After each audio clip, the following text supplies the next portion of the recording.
Carnet d'adresses, ce sont les différents rendez-vous culturels et c'est parti pour les rendez-vous de cette semaine. Le cinéma, les expositions d'art, la littérature ainsi que la musique sont les différents programmes que nous vous proposons aujourd'hui. Mesdames, messieurs, bienvenue à ce numéro de Carnet d'adresses.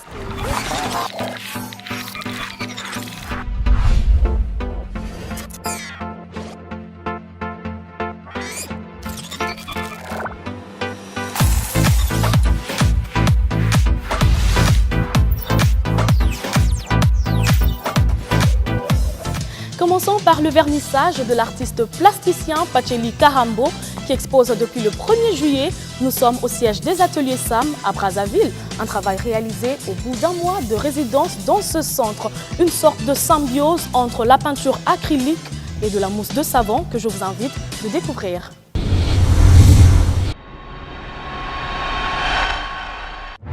Organisé par la banque TMB, courant d'art est le thème de cette exposition qui a mis en commun 6 jeunes artistes congolais dont une femme, à savoir Ange Swana, Pacheli Karambo, Eddie Masumbuku, Teddy Lusansu, Benj Kinenga et Gloire Babazanga.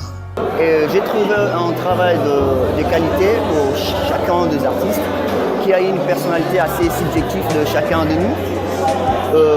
Je donne l'exemple de Pacheli, on a exposé ensemble à l'Institut français, c'était au mois de janvier, et j'ai vu, c'était une série de son travail, j'ai vu la suite de sa série qui parlait du jet. J'ai trouvé une évolution côté technique et même côté discours par rapport à ce qu'il exploitait sur le jet.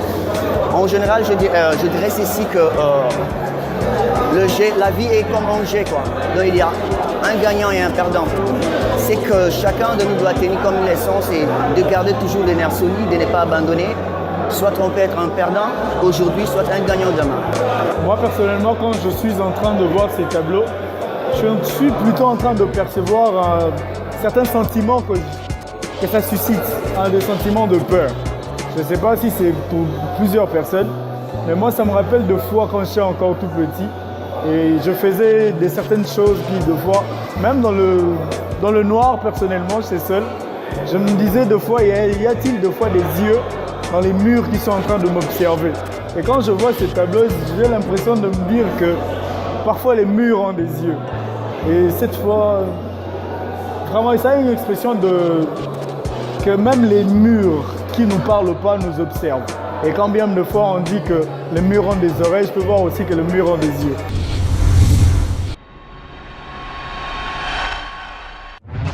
Le monde des arts plastiques pour parler cette fois-ci du 7e art. Déjà cette semaine, il y a de quoi se détendre. Nous allons vite dans la ville de Goma pour qui le mois de juillet est très particulier. Déjà, elle accueille la 2e édition du Congo International Festival Film. Une occasion pour le réalisateur du film Kimpa Vita, la mère de la révolution africaine, de projeter son film. Prenez donc rendez-vous déjà le 18 juillet où vous aurez le droit de suivre ce film en intégralité. Ensemble, on regarde l'extrait.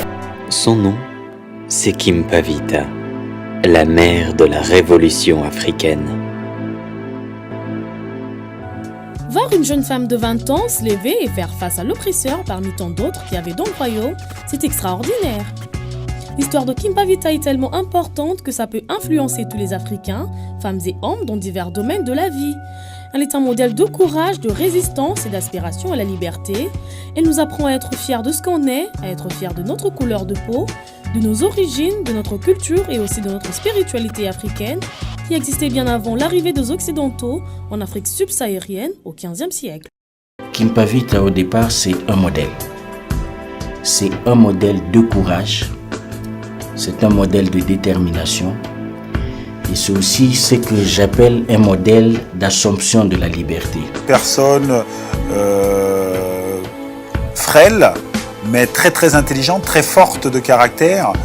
Et je dirais qu'il y a cette grâce qui permet tout un chacun de se reconnaître dans cette personne.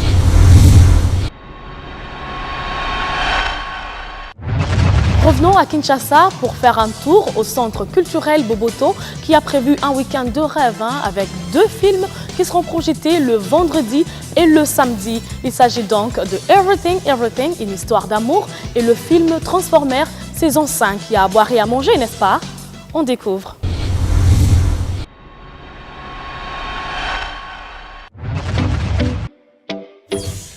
Ma vie entière, c'est ça. Mon infirmière, ma mère, ma maladie. J'ai 18 ans et je suis jamais sortie de chez moi. Si je le faisais, je mourrais probablement.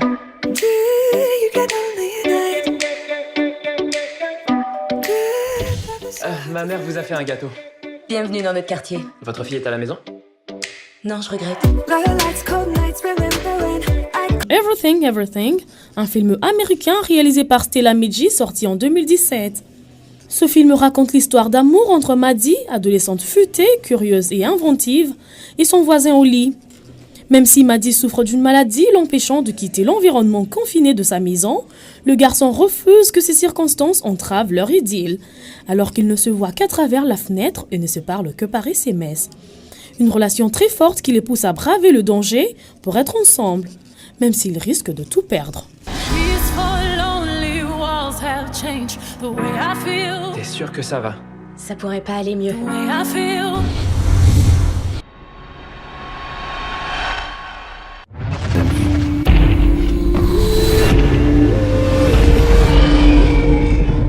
Transformers 5, un film de science-fiction réalisé par Michael Bay, sorti en 2017.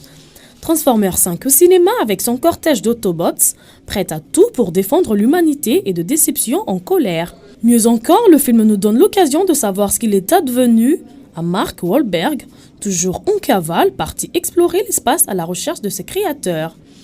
La guerre entre les deux mondes fait rage et il va y avoir de la casse, alors beaucoup de casse et encore plus d'explosions.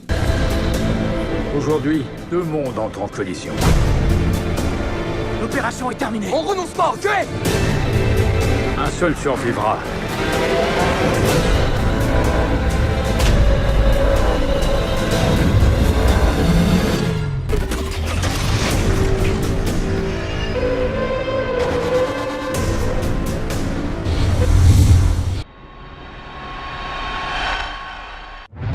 Du 7e art à la littérature, place à l'œuvre consacrée à l'artiste comédien Ndungima Mbimbidi Masumu Debrandé, qui vient de totaliser 50 ans de pratique théâtrale, un livre autoportrait intitulé La Perse d'un artiste visionnaire. Vous aspirez à la comédie, vous voulez en faire une carrière, une raison de plus de vous procurer cet ouvrage qui va vous inspirer énormément.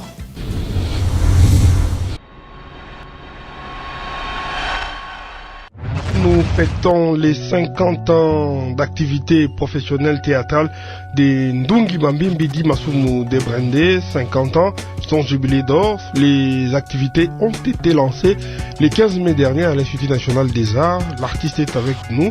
Bon anniversaire d'abord. Bon anniversaire, Mayoyo. Célébrer son jubilé au Palais du Peuple, n'est-ce pas une reconnaissance de l'État congolais à votre égard? Bon, il faut dire comme toujours, il faut d'abord compter sur soi-même, parce que si vous comptez sur les autres, vous allez échouer. Mais il faut quand même dire que il y a des personnes qui m'ont soutenu dès les premières heures, dès que j'ai annoncé l'événement. Madame Munga Louise, qui est ancienne ministre du portefeuille, était très sensible et elle m'a dit qu'elle sera avec moi et je la remercie. Et il y a évidemment le ministère de la Culture et des Arts. Bon, ne fût-ce que moralement, le gouverneur de la ville de Kinshasa, le gouverneur du Congo central, Jacques Mbadou, et parce que c'est organisé sous leur patronage. Il y a d'autres amis, la famille Lungwana, il y a donc une minime proportionnalité de gens qui veulent bien me soutenir, mais lorsque je compare la grandeur de l'œuvre que j'ai réalisée, et je me suis dit que tous les pays devraient entrer en mouvement à partir du sommet jusqu'en bas, mais que voulez-vous, c'est ça la vie. Les gens préfèrent que l'artiste meure d'abord pour commencer à s'exhiber. Et moi, je m'appelle Ndungima Mbimbi. Ndungima Mbimbi veut dire vainqueur de situations difficiles. Donc ça ira, ça ira.